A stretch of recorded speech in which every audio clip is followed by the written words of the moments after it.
Biggest thing we preached this week was respond, and we knew in order to do that we had to come out to a fast start. The last couple of games, as you can tell, we started off slow and it ended up getting us at the end of the game. So we really had to emphasize getting off to a fast start. Letting defense go out there and kind of set the tone. So it was good to get a fast start and get everything going. Y'all had a sorry, y'all had a fast start, but then second half they kind of creeped back in. What did you see from their offense? Then did they make a change? One thing about Tulane, even though they're battling a lot of adversity, there's a team. Obviously, if you watch my film, they never quit. They never give up.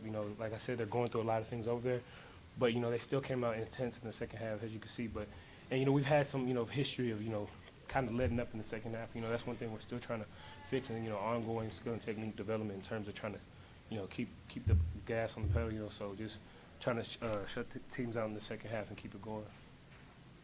Is that kind of a game management kind of thing for you guys in the second half? What you're talking about, or defense, or what is it that you're? No, it's just for some reason we can't explain that. I don't know what teams see in the second half in terms of what they try to attack or what they try to do, but a lot of times for some reason there's always some momentum that goes over to their side. That's the one thing we need to do a much better job of is eliminating that momentum as soon as it starts. So, as the games go on, the next couple of games we have, that's something we have to get fixed. You were without your partner, Ryan Smith, at safety. How did that affect the defense, and what did you think about Justin Sorrell and how he performed? I don't think it affected defense too much. One thing our coaching has done in terms of developing the players, everybody's ready to play. So like last week, Taylor Reed was out, Kevin Pope, came in and held his own. Same thing with Justin Sorrell. Coach Alden does a great job in preparing not only the starters but everybody who's back there in the secondary. In terms of their film preparation, their skill and technique development. So when you do get your name called, you have to come in there and perform. And that's one thing I give credit to Justin Sorrell about. I know you're focused on other things during the game, but what do you think of Zach Line?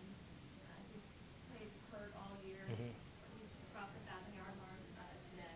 What do you think? Just definitely one of the toughest guys I know. He's always he's a very big team player, and that's one thing I'll give credit to. A lot of guys, who are put in that situation sometimes don't know how to handle it, and that's one thing I give him to him. He treats everybody the exact same. Even though he's, I guess you could say our best player. I would say that if you ask me, but it's just real. It's been an honor to have him on the team, and just to see him, keep climbing up there. The record pole in terms of what we have here at SMU is just great to have him on our team.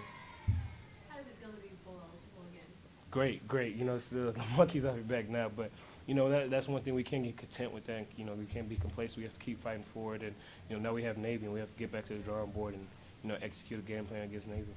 You have a preference for you want to play this year? I couldn't even tell you. Okay, somehow, some way, if we get that conference championship back, I would love to go ahead and play for that. But if anything else, it just it's been a great blessing in terms of being bowl eligible. So wherever we get invited, so I'm all for it 100%. How would you grade the defense's performance the last 3 games? I mean, obviously, first quarter, 24 points, the major championship.